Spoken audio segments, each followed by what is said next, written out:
As fighting continues in eastern Ukraine, the United Kingdom's government has confirmed that it will be the first NATO country to supply its ally with Western tanks. A squadron of 14 tanks called the Challenger 2 will deploy to the conflict in the coming weeks. But what is the Challenger 2 and what kind of impact can it have on the war? The Challenger 2 is what's called a main battle tank, or MBT, and it's specifically designed to attack other tanks and armored vehicles, seen here during NATO exercises 2 years ago.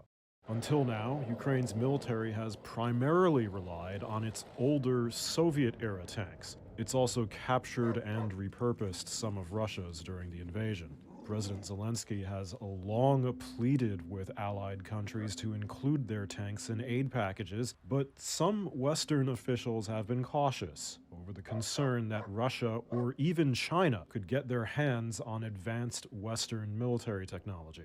Moscow's also likely to see the introduction of Western tanks onto the battlefield as an escalation of the war, and NATO is desperate not to be drawn more directly into it.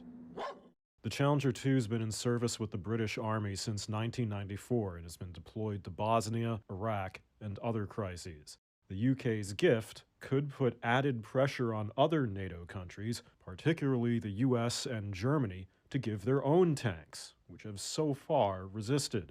Along with the Challenger 2, Britain's also giving Ukraine about 30 artillery vehicles called the AS-90.